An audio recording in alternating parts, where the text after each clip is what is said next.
Yes. So we were at this part. So the net sown area, the NSA, area sown more than once in agricultural year, in addition to the net sown area or gross cropped area, is also called a net sown area. Net sown area is available 46% in total land resources in India. States of India like Punjab and Haryana have 80% of net sown area from the total area, from their total area. Whereas Arunachal Pradesh, Mizoram, Manipur, Andaman Nicobar Islands have less than 10% of net sown area from their total area. Try to understand where the difference is coming. Now, the degradation of land resources. In India, 113 million hectares of land is degraded. Out of this, 56% is water eroded area, water leveled area. 28% is forest degraded area. 6% is saline and alkaline deposits. 10% is wind eroded area. States like Jharkhand, Chhattisgarh, Madhya Pradesh, Odisha, major cause of land degradation is mining. Our land is spoiling up. In Gujarat, Rajasthan, Madhya Pradesh and Maharashtra, overgrazing is the reason of what degradation of land resources. Too much of animals for eating. In Punjab, Haryana, Western Uttar Pradesh, over irrigation is the responsible for land degradation. Too much of irrigation is going on, 80%. Some other causes of degradation of land resources includes continuous use of land for long period of time without taking appropriate measures to conserve it. Processing for minerals like limestone in industries produces dust, which slow down process of infiltration of water in soil. Therefore, by degrading the land gets spoiled. It also has to breathe.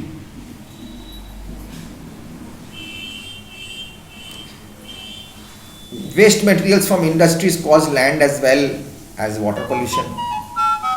What are the preventive measures? What can be the preventive measures? Afforestation, don't deforest, proper management of grazing or control on overgrazing, planting of shelter belts of plants. Shelter belts of plants, you have to, you just can't say I want to plant a plant today.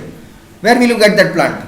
You have to have a belt for that plant and a separate area for planting plants so that they can grow properly. You cut one and you plant three. Stabilization of sand dunes by growing thorny bushes. Sand dunes which are there. Eroded by wind, sand dunes get eroded, so that land is getting spoiled. Planting bushes there, thorn bushes, it keeps the sand together. Proper management of wasteland.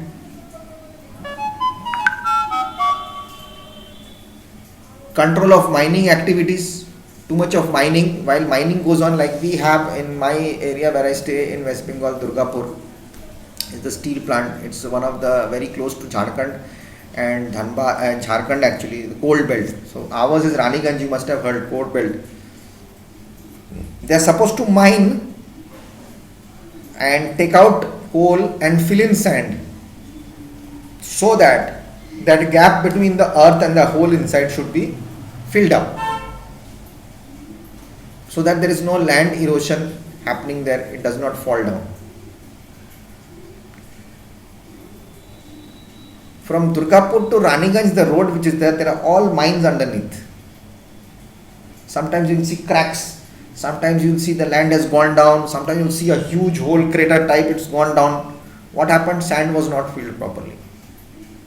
I have been inside a mine. I have seen how people work, how dangerous it is, and what happens actually. It's left blank. Railway tracks are inside, they are removed, and sometimes water is falling. So many types of gases are there. Sometimes fire comes out. It catches on fire. The holes start billowing out fire.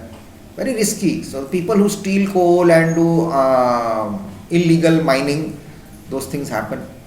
Also in legal mining, people are not filling it up properly, so which why it's going down. Raniganj is always going down. The land drops. Sudden erosion is there, it falls in, buildings fall down in the rural areas. Proper management of control of mining activities, I said. Proper discharge and disposal of industrial effluents and waste after treatment.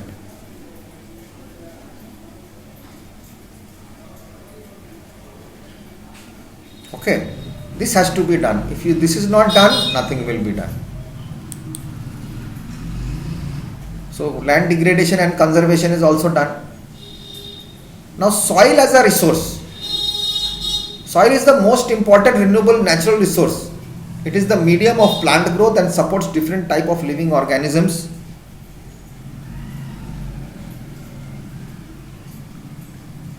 On the earth, the soil is a living system. As I said, it needs to breathe also. It takes millions of years to form soil up to a few centimeters in depth.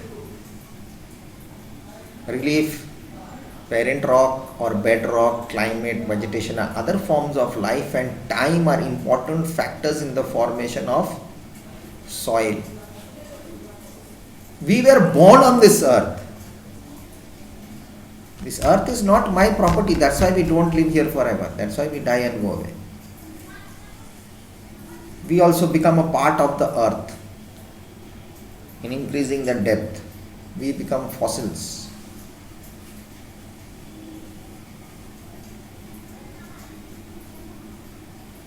We also mix with the earth. This is not my land. I am living in it. I have been given this privilege to live here, so I must take care of it. The school has given us residence here for teachers coming from outside.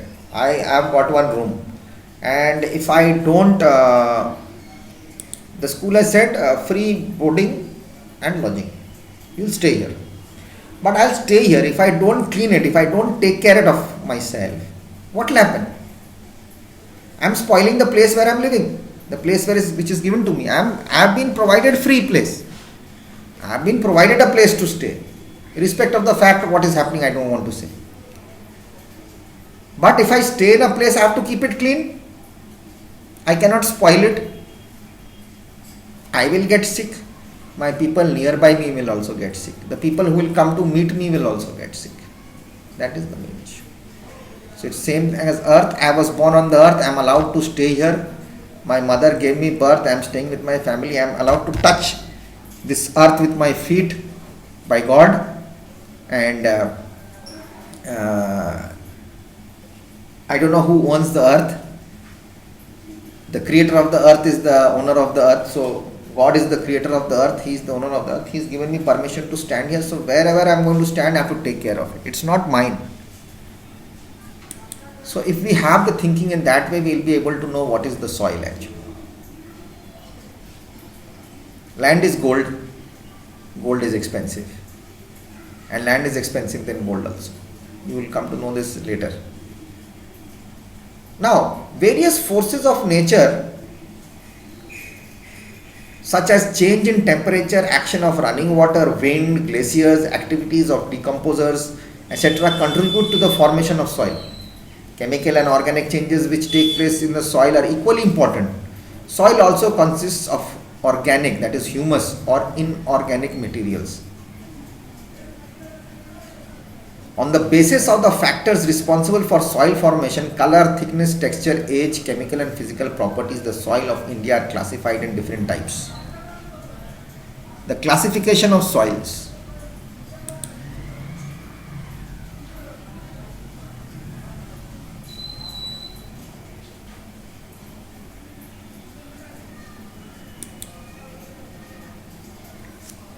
Main classification of soils.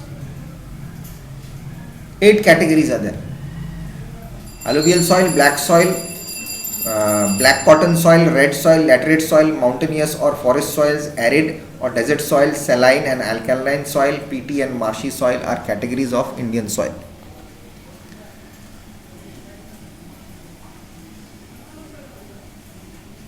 Okay. This is major thing. Now if I go to say what are the major soil deposits in India, major soil deposits.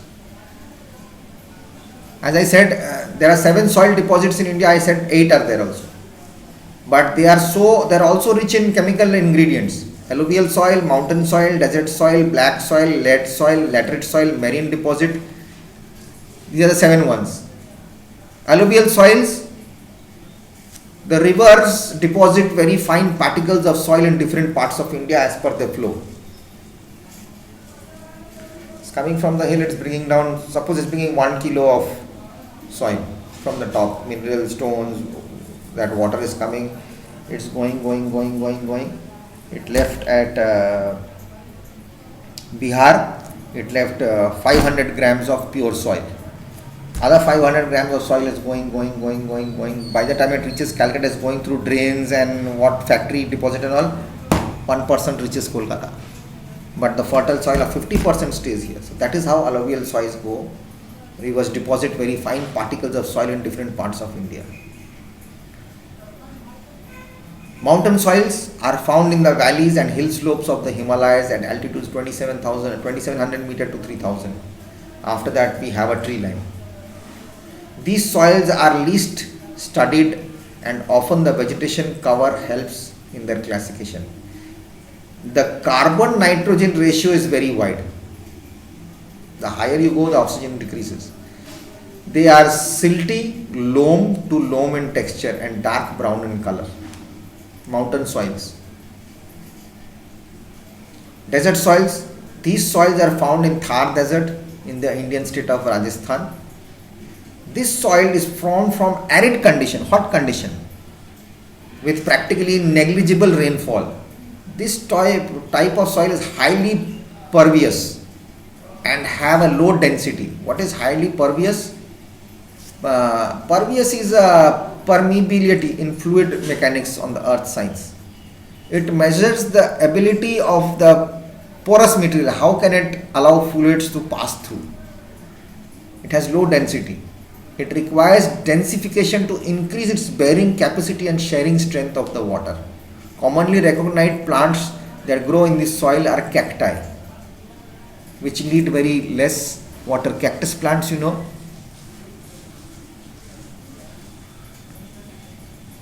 Cactus is called a cactus in India. So it's a Latin word from ancient Greek is cactos, which is changed to cactus in India. So these are the plants with thorns and they need less water to grow and they can grow on those arid soils. Now black soils, these soils are also called as regur soils. So we are done for today. I'll keep it till here, till black soils, till desert soils, and I'll come back in the next class and I will do black soils and red soils and marine deposits, and after that we'll finish the chapter and I'll do the question answers for you. Okay, till then, see you, take care, be good, be happy, stay safe, stay home and enjoy life with your family, respect them, love them as much as you can and do whatever you want after your studies, and do some taekwondo practices also. Keep physically fit. You need to be physically fit to give your exams properly. Your brain has to be fine. You need relaxation. You need some body activity. You just cannot slump and study whole day. That won't take you anywhere. You have to have everything in your life. Okay guys, best of luck. See you soon. Bye bye.